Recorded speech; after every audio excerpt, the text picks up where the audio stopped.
take one now or wait a while. I'll give you two. எனக்கு அவ்வளோ பிடிக்குமே இது.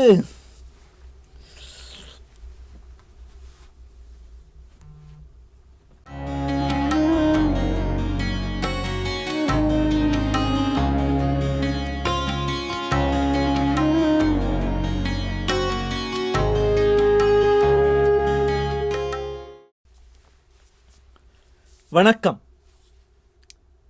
5 மைண்ட் செட்ஸ் இருக்குங்கிறாங்க. நீங்கள் whatever you try to do, whatever you attempt, whatever you dream of achieving, அதை எப்படி approach பண்ணுறது அப்படின்னா மனிதர்கள் 5 வகைப்படுவார்கள். There are only 5 kinds of approaches. என்னென்ன அப்படின்னா the first one is transformative. Transformative is when you take a little decision, but the impact is far reaching. Plan பண்ணி கூட நிறைய தடவை நீங்கள் பண்ண மாட்டீங்க அதை, but it's impact is life changing, not just for you but for many people around you. Transformative. The second is creative. கிரியேட்டிவ்ங்கிறது என்ன? Out of the box thinking அப்படிம்பாங்க. ஒரு சின்ன ஐடியாவாக இருக்கலாம், ஒரு சின்ன ஆக்ஷனாக இருக்கலாம். It encourages growth. It triggers development. So, something creative, something unusual, something different is one approach that people take. அப்புறம் பார்த்தீங்கன்னா ப்ரோஆக்டிவ் அப்படிம்பாங்க. ஒரு முன் காப்போம் அப்படின்னு பார்த்துருக்கோம் நம்ம. So it is taking initiative. தேவையில்லை, நல்லா தான் போயிட்டுருக்கு, ஆனாலும் shall we try something different, shall we prepare for a rainy day அப்படின்னு சொல்கிறது.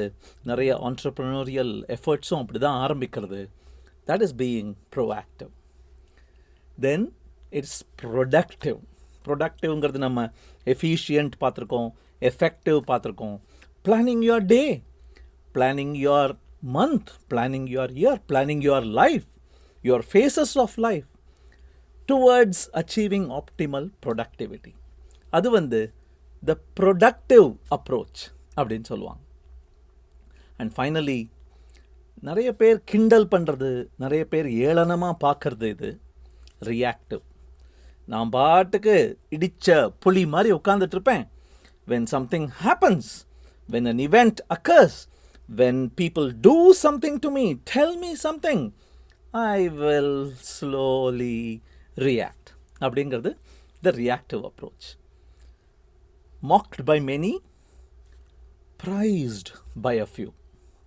Let's look at some examples for each of these. முதல்ல இந்த transformative mindset. இவர் பேர் நிக்கலஸ் வின்டன். ஒரு வயசான தாத்தா, போயிட்டார் ஒரு 10-15 வருஷம் முன்னாடி. அவர் யங் மேனாக இருந்தபோது 1938 he wanted to go on a skiing holiday சுவிட்சர்லாண்டில். அதுக்கு முன்னாடி அவருடைய ஃப்ரெண்டை ஈஸ்டர்ன் யூரோப்பில் விசிட் பண்ணிவிட்டு போகலான்னு போயிருக்கார். அங்கே போலிஷ் குழந்தைகள் கஷ்டப்படுறத பார்த்து 1938 juice, World War II, he has personally decided to sacrifice his vacation, spend many months there, identify children, put them all in a train and safely deposit them into Western Europe. இவர் இந்த Schindler's லிஸ்ட்னு ஒரு movie கூட வந்ததே, இவர் த British Schindler அப்படின்னு கூட பேர் வாங்கியிருக்கார். Sir பட்டம் கொடுத்தாங்க. என்ன இன்ட்ரெஸ்டிங்னா for 50 years he didn't tell anybody what he did, not even his wife. அப்புறம் ஏதோ பார்த்துட்டு இருக்கும்போது, நோண்டிக்கிட்டு இருக்கும்போது, she comes across a document and then it becomes news.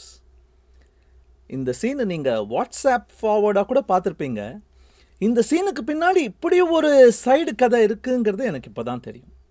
a single action, what transformation. 695 குழந்தைகளை 4 ட்ரெயின்களில் சேவ் பண்ணியிருக்கார் இந்த மனுஷர். This is Vera Diamant. Now, Vera Gissing. We did find her name on his list. Vera Gissing is with us here tonight. Hello, Vera. And I should tell you that you are actually sitting next to Nicholas Winton. ஞாபகம் இருக்கா? இந்த video பார்த்துருக்கலாம் நீங்கள். அந்த வயதான மனிதர் So wonderful. காப்பாத்திருக்கார். So terribly குழந்தையா இருக்கும்போது. touching. அப்புறம் ஒரு கேள்வி கேட்குறாங்க அந்த host of the event. Can I ask, is there anyone in our audience tonight வேற யாராவது இருக்கீங்களா? who owes their life to Nicholas Winton? If so, could you stand up, please? Everybody stands up.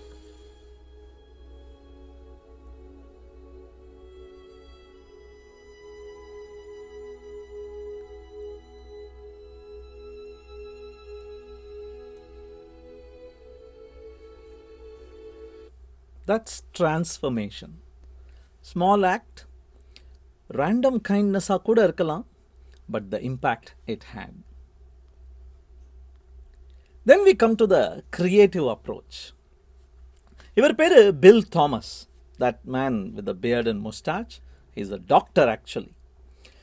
வயதானவர்கள் இந்த palliative careனு முன்னாடி கூட பார்த்தோமே, அந்த மாதிரி ஒரு சேஸ் மெமோரியல் ஹாஸ்பிட்டலில் this man is given the responsibility to take care of all the old people.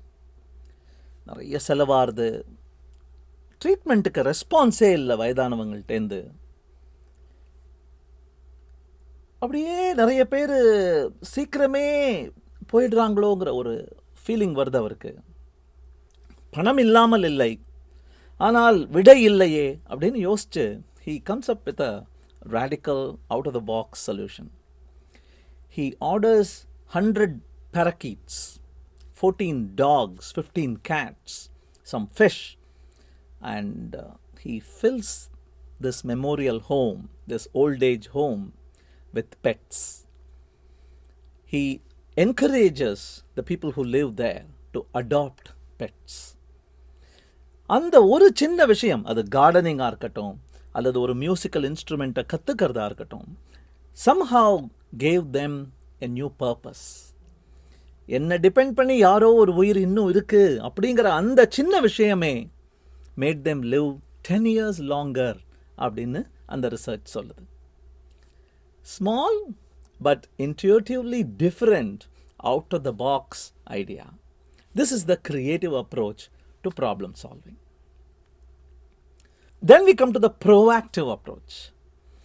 Proactive அப்ரோச்சுக்கு எக்ஸாம்பிள் நான் நெட்ஃப்ளிக்ஸை தாண்டி போக வேணாம். நெட்ஃப்ளிக்ஸை பற்றி முன்னாடியும் பேசியிருக்கோம் நம்ம.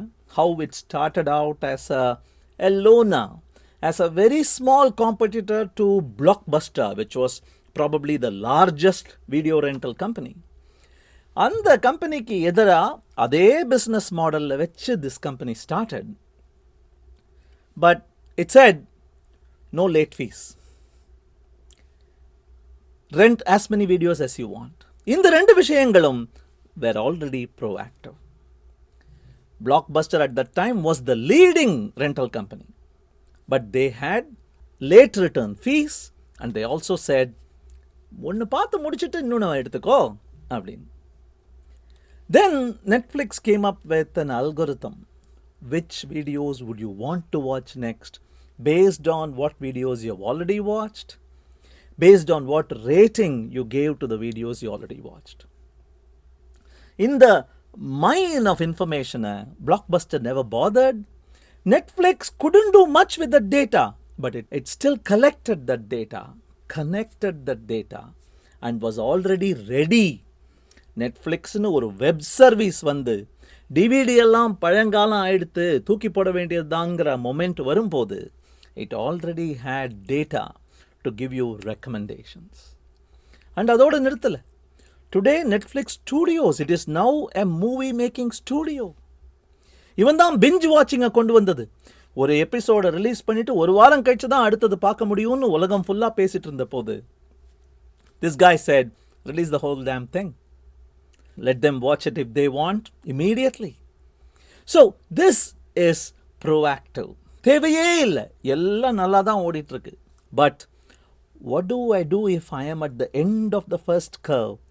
How do I ensure I am on to the next curve? That is proactivity. Then productivity efficiency எஃபெக்டிவ்னஸ்லாம் பார்த்துருக்கோம். டைம் மேனேஜ்மெண்ட்னு தேடினீங்கன்னா என்னெல்லாமோ ட்ரிக்ஸும் டிப்ஸும் கொடுப்பாங்க. ஐசனோவர் மேட்ரிக்ஸ் அப்படிம்பாங்க. அப்புறம் 4 Ds ஆஃப் டைம் மேனேஜ்மெண்ட் அப்படிம்பாங்க. ஒரு விஷயமா அது உனக்கே நல்லா வராதா, ட்ராப் இட். அதை எதுக்கு நீ எடுத்துக்கிற, ஜஸ்ட் ட்ராப் இட். அல்லது உன் அளவுக்கு இன்னொருத்தனும் பண்ண முடியுமா, அவன் உன் டீமில் இருக்கானா, delegate it, let them do it. அல்லது முக்கியம் ஆனால் அர்ஜென்ட் இல்லை, ஓகே அட்லீஸ்ட் டிலே இட். 3வது டி, முக்கியம் அர்ஜென்ட், அதை எடுத்துட்டு அதை முதல்ல உன்னுடைய டேபிளில் வச்சு சால்வ் இட், டூ இட் அப்படிங்கிறது 4வது டி அப்படிங்கிறாங்க. ஆனால் recently I came across Jack Dorsey. இவர் ட்விட்டர் சிஇஓ அண்ட் ஃபவுண்டர். அப்புறம் ஸ்கொயர் அப்படிங்கிற அந்த பேமெண்ட் மெக்கானிசமோட ஃபவுண்டர். நீங்கள் கூகுள் பண்ணி பார்த்தீங்கன்னா இவருடைய ப்ரொடக்டிவிட்டி ஹேக்ஸ் அப்படின்னு நிறைய உங்களுக்கு கண்ணில் படும். One thing I came across when reading about him was he has a don't do list. I want to today அப்படின்னு ஒரு லிஸ்ட் வச்சுருக்காராம். தினம் காலையில் எழுந்த உடனே மெடிடேஷன்லாம் பண்ணிவிட்டு யோகாலாம் பண்ணிவிட்டு இவர் டு டூ லிஸ்ட் கூடவே கீழே ப்ளீஸ் டோன்ட் டூன்னு ஒரு லிஸ்ட் வச்சுருக்காராம். And by the way, what app does he use? It is available for free in every one of your phones. It is the Notes app, it seems. செலவே பண்ண வேணாம், உங்களுக்கு ஏற்கனவே டூல் கையில் இருக்குது to be as productive as this multi-billionaire CEO of 2 companies in Silicon Valley. I am going to follow this from now on. Then we come to the reactive approach. Reactive, நான் முன்னாடியே சொன்ன மாதிரி late அப்படின்னு Mach பண்ணுறாங்க. S, மற்ற நாளை மாதிரி இது குவிக் ரெஸ்பான்ஸ் அண்ட் அஜைலாக இல்லாமல் இருக்கலாம். ஆனால் in some situations it is probably better to delay the gratification, to delay your response. ஆகட்டும், பார்க்கலாம், கொஞ்ச நேரம் பொறுக்கலாம் அப்படிங்கிற அந்த நிதானம் is probably a missing element in today's life. அதை கொண்டு வர்றது நல்லது அப்படின்னு சொல்கிறாங்க. இந்த மார்ஷ்மேலோ டெஸ்ட் பற்றி கேள்விப்பட்டிருப்பீங்க.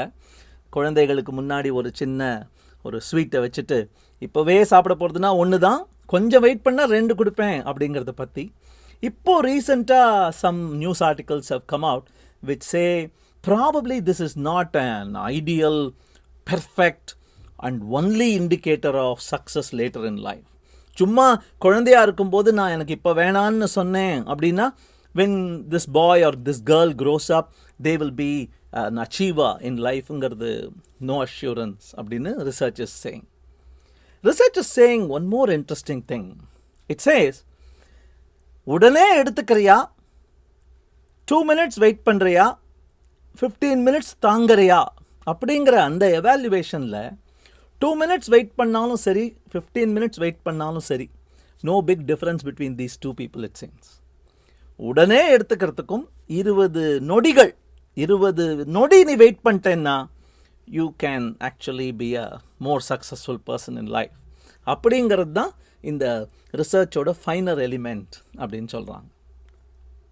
நானாக வரைஞ்ச கிராஃப் இது எங்கேயும் உங்களுக்கு இன்டர்நெட்டில் கிடைக்காது. I am calling it the Pro-Reactive graph.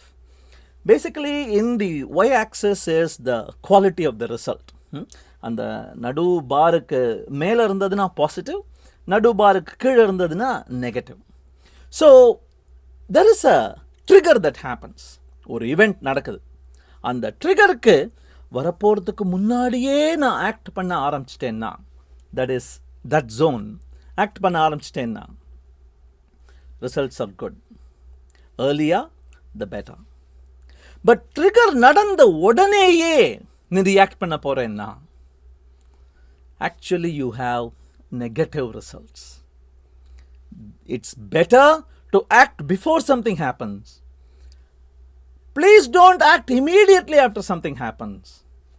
It is very good to act after a while after something happens. So that is my pro-reactive curve. To summarize then, there are 5 different ways you can approach. உன்னுடைய mind set அப்படிங்கிறது it could be transformative, it could be creative, it could be proactive, it could be productive, it could be reactive. எந்த ஐந்தா இருந்தாலும் just one thing to keep in mind, it doesn't define you as a person. They are like hats. இந்த தொப்பியை போட்டுக்கலாம், இல்லைன்னா அதை கழட்டி தூக்கி எறிஞ்சிட்டு இந்த தொப்பியை போட்டுக்கலாம். It depends on what approach you adopt for the specific challenge you are facing at that time. அந்த நேரத்தில் நீங்கள் என்ன ப்ராப்ளம் சால்வ் பண்ண பார்க்குறீங்க, அதுக்கு எது உகந்தது அப்படிங்கிற எக்ஸ்பீரியன்ஸை நீங்கள் கெயின் பண்ணி நிறைய தடவை ட்ரை பண்ணி சில சமயம் ஃபெயில் ஆகி நிறைய தடவை சக்சீட் ஆகி, that is how you become successful in your life. Thank you.